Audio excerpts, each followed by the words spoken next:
Good morning, and a warm welcome to your show, Sunny Morning San Francisco. I'm your host, Melissa, and it's Friday, May 1st. You'll be interested to know, 175 years ago, today, in 1851, London opened the first great international exposition in a dazzling Crystal Palace, showcasing industrial innovation, fine arts, and inventions from around the world. The gathering celebrated human creativity and technological progress, setting a global model for cultural exchange and inspiring future public exhibitions and universal curiosity. So now you know. And now, it's time for the Surf Report. Friday at Ocean Beach. This morning it's looking choppy with waves at 3 to 5 feet. Conditions will stay choppy through the day, with winds shifting from side shore to onshore around 8 a.m. and increasing to onshore at 15 miles per hour by 5 p.m.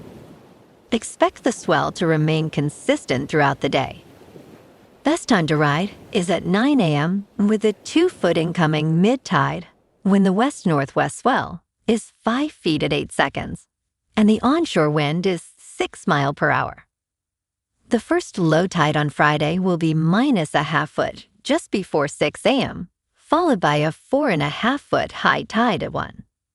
The nearshore buoy in San Francisco Bar reads 58 degrees for the water temperature. Conditions start with choppy surf around 4 to 5 plus feet on Saturday, with west winds reaching 18 miles per hour.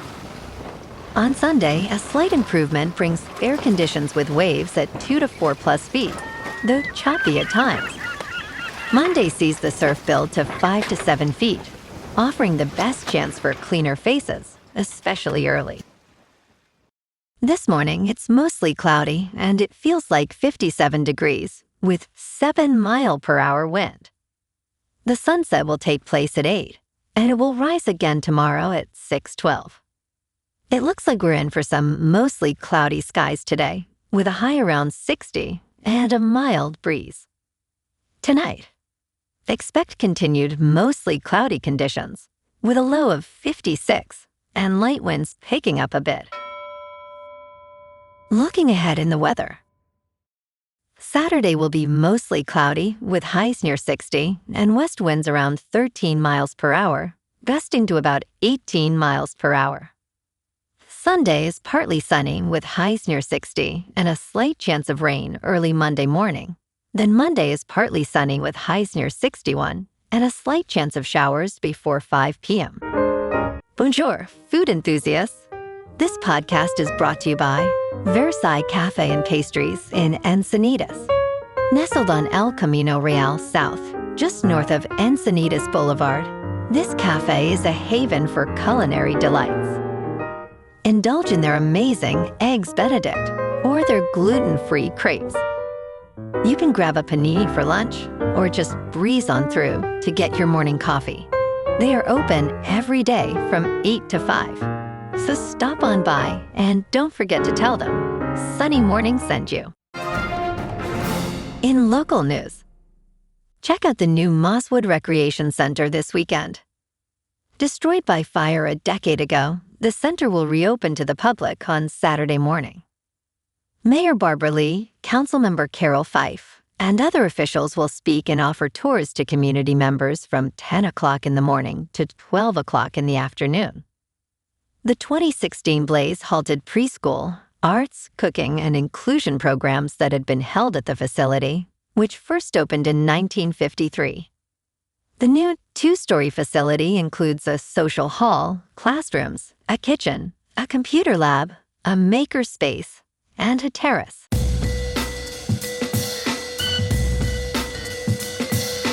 Now on to sports. The $13 billion World Cup is set to be the most lucrative competition in the history of sport, despite some of the 48 competing countries struggling to make ends meet. FIFA President Gianni Infantino described the event as the greatest event that humanity has ever seen. FIFA's financial report indicates that the organization expects to earn $13 billion from the 4-year cycle, with nearly $9 billion anticipated this year.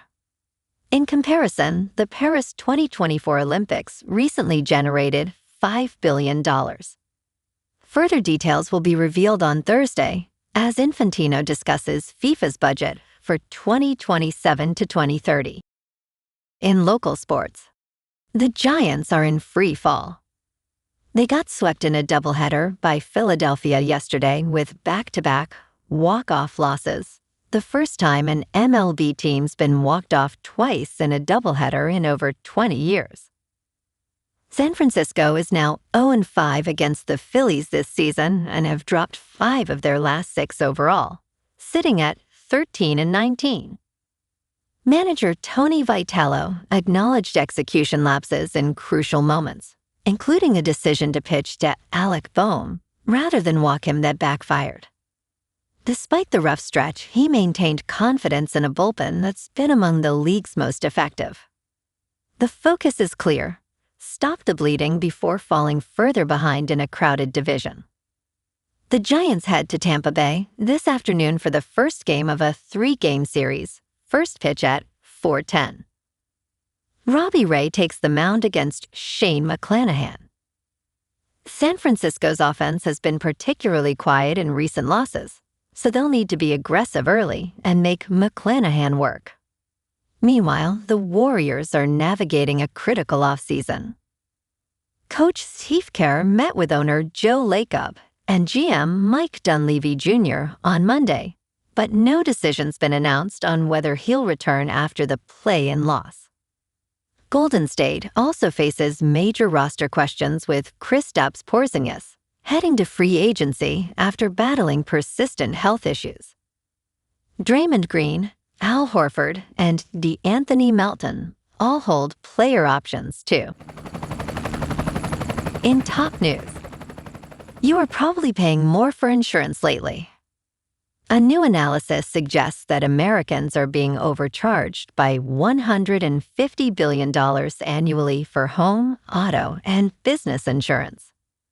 This analysis, by the Vanderbilt Policy Accelerator, details how insurers are paying out less on claims than they did decades ago.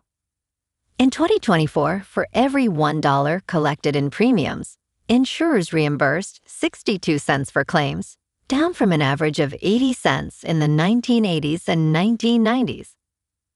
Brian Shearer, Director of Competition and Regulatory, stated that the low loss ratios indicate the insurance industry is charging too much.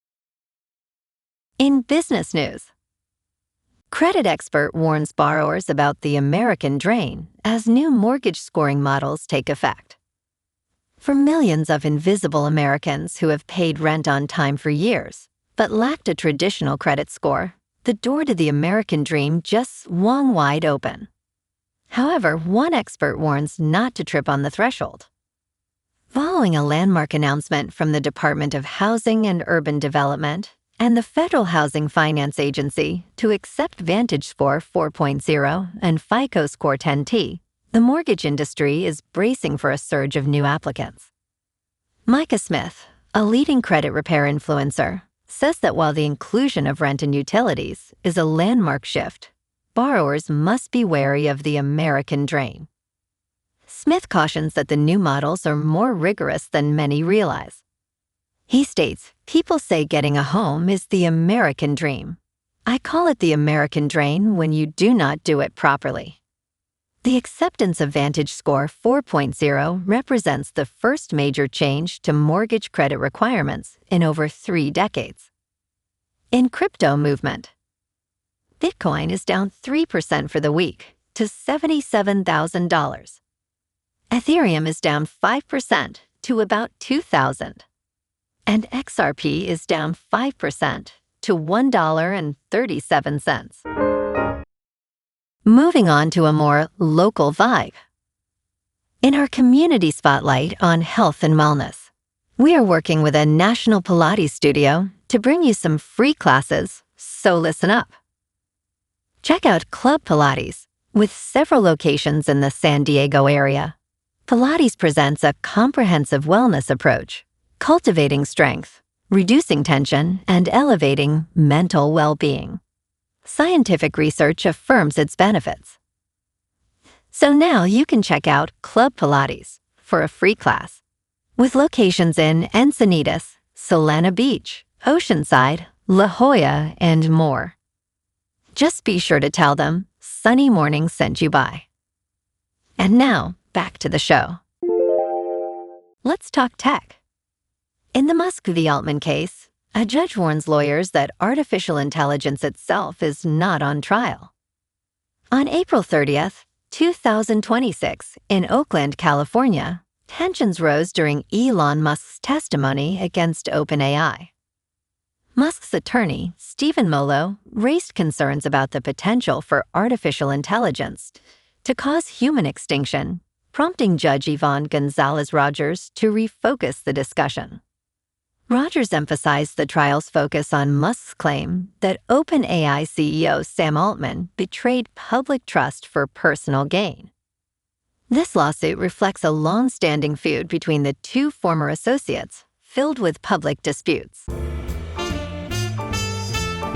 And in entertainment news, the follow-up to The Devil Wears Prada is arriving in theaters on Friday, with Anne Hathaway, Meryl Streep, Stanley Tucci, and Emily Blunt reprising their roles 2 decades later.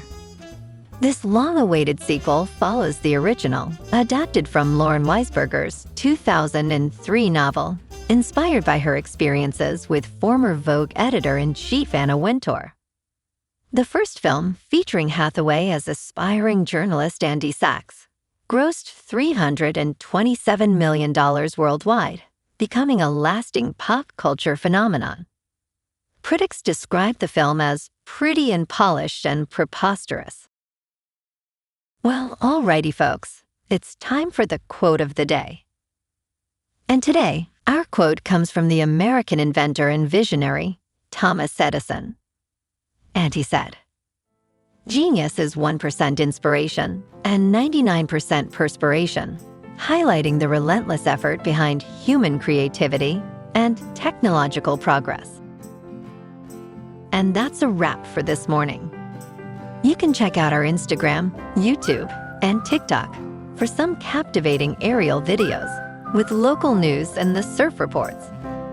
Have an amazing day, my good friends. We'll see you tomorrow with another episode of Sunny Morning San Francisco.